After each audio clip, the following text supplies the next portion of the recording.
خد سمر من بورسعاد قشطة عليه. يلا يا سمبور. الو السلام عليكم. قولي يا سمر. وعليكم السلام ورحمة الله وبركاته. ازيك يا دكتور؟ ربنا يخليك. بصي يا دكتور، انا دلوقتي انت جيتيني في نادي هواة الصيد يا سمر؟ لا لما كنت عندكم بور فؤاد من 3 ايام. لا ما جيتش. زعلت انا كده. لسه ما كنتش اعرف والله. وزعلت من أميرة السيد وامها ما لحقونيش يسلموا عليا. معلش. قولي يا سمر. بصي يا دكتور، انا دلوقتي متجوزه من 5 سنين. كويس. والعيال جم؟ لا الحمد لله. الولد جه بعد 5 سنين برضو، يعني لسه جاي. انا عندي ولد 6 شهور. طب يعني معاكي اهو. ايوه ربنا يبارك لك يا حبيبتي. الله يخليك. انا اول ما اتجوزت انا عايشه في بيت عيله. جوزي كان مسافر بره في الكويت وانا قاعده سابني. المهم حصلت مشاكل بيني وبينهم، فبعت وخدني. ده ايه الواد الحلو ده؟ تحياتي اليه.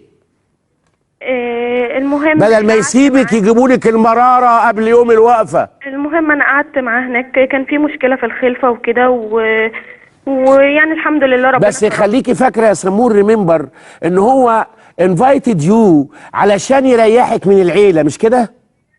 ايوه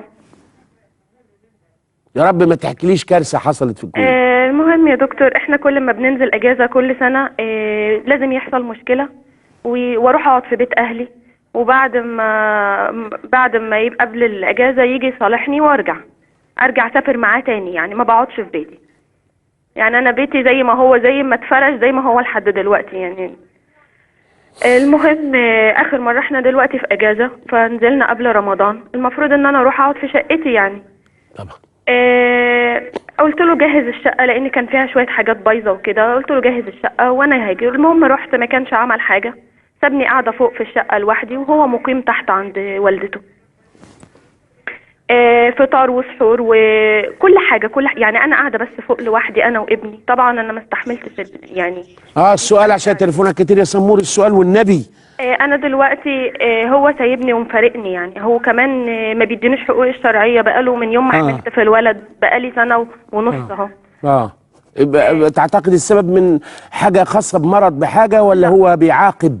ما اعرفش. لا بيعاقب على ايه؟ بيعاقب على ايه؟ ما انت ما عملتيش حاجه. ايوه مفيش اي امراض ومفيش اي حاجه. لا يعني هو المفروض يا ناس، بشكر سمر وبقول للراجل، لاي راجل ممكن جدا ما تديهاش اللي هو مش الحقوق الشرعيه، لان كلمه حق شرعي المقصود بيها المباشره والمعاشره دي كده عشان نعدلها. الحق الشرعي للست كلمه طيبه ولقمه ومليون حق شرعي، واستثمار عقلها والسماع اليها والفرح لما تيجي والحزن لما تمشي، وحاجه كتيره جدا غير الموضوع اللي هو شكا بكا كوكا ده. فالحقيقه والله العظيم. ادي مراتك حقها، وادي امك حقها، وادي كل ذي حق حقه. والبنت لو ما كانتش جابت العيل ده كنت قلت لها الطلاق على طول انا، انما جابت البسريايه. فارجوك خلي البسريايه يبقى لها اخت بحسن معاملتك، واشوف مين